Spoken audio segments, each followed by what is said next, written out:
Alrighty, we're going to make some mussels today, and the mussels are going to require a shallot and a leek.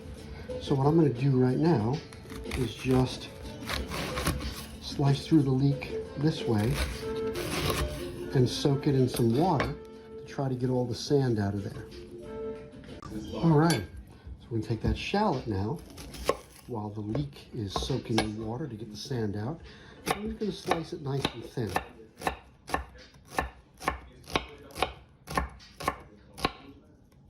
And we're going to use that to saute and then make a sauce for the mussels. So now that we've soaked those leeks, I want to make sure I get all the sand out, because I don't want a sandy mussels dish, right? So I'm just going to lay it out. Give a few more slices, and then we're going to put it back in the water, see if we can get the rest of that sand out of there. Alrighty, so this past September, we went to Bahaba, Maine, and we had these lovely mussels at this Irish pub. It's supposed to use Irish ale, but I couldn't find a nice sweet Irish ale, so I'm going to use this ale for the sauce. And these are mussels, and they're in a shallot and amber ale sauce, and they use a little bit of grainy mustard. So you see I'm just rendering down some butter, and I'm going to throw in my shallots and my leeks. And then we're just going to get those nice and soft, almost caramelized, and then we move on to step 2. Alrighty, so after about 20 minutes, and I want to mention that if you were in a professional kitchen, you wouldn't do it on such a low flame, and you'd do it a little faster. But since I'm not in a rush, I did it nice and slow so that I don't burn anything, and just let them caramelize. We're ready for step 2.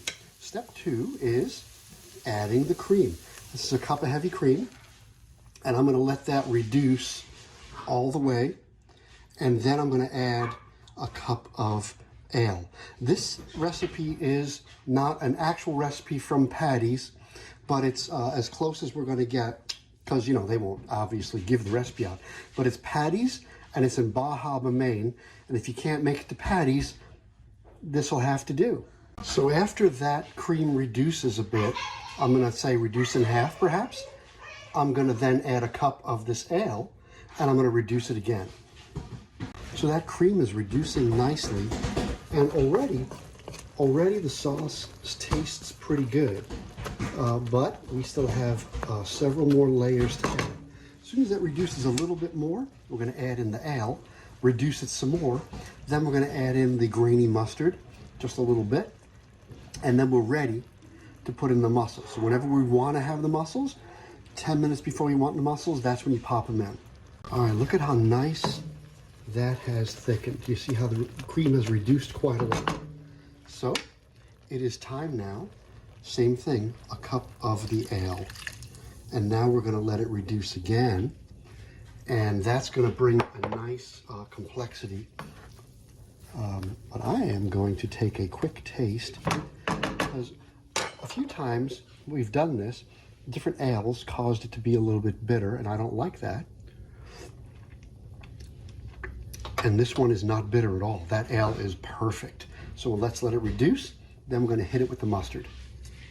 So I must confess, I added the mustard already, about a teaspoon of the whole grain mustard. You can see the little mustard seeds in there.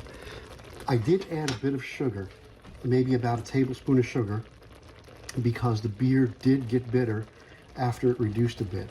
So maybe that's the trick. Either maybe use a little less beer, or balance it out with a little bit of sugar. And now the sauce really is fantastic.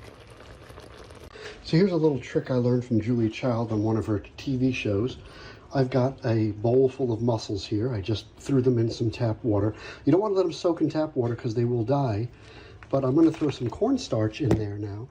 And then I'm going to mix it all in. That's going to cause the mussels to cough out any additional sand. And then I'm going to rinse them a few times before I add them to the sauce. Okay, you can see here that it's a pretty thick sauce. And what I'm going to do now, I've cleaned, okay, so there are some mussels that were just clearly dead, so I don't want to add them to my pot. If I tap them and they don't close by themselves, then I don't want to add them to this. So I think all of the mussels I have here, I threw some away because they were either cracked or opened, and you don't want to risk. See how this one's slightly open, but if I squeeze it, nope, I'm going to throw that one away. See that one? Nope, I'm going to throw that one away.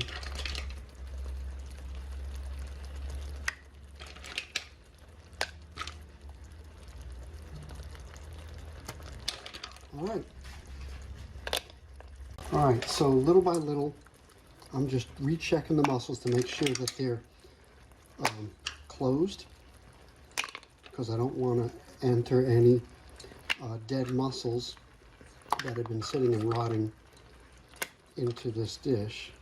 Well, that sounds appetizing, right? So I want to make sure that all the mussels I throw in are good. Okay, so all the mussels that were still closed, after I washed them, made it into the pot. I threw some away because I actually bought them yesterday, and even though I put them on ice overnight, I don't want to take a risk and serve bad shellfish. So, and the reason why I didn't cook them yesterday is because we weren't hungry enough to eat them. So here we go. Just let them open. Cook them for a few minutes. I'm going to put a lid on it, and then we're going to crumble some goat cheese on top to serve.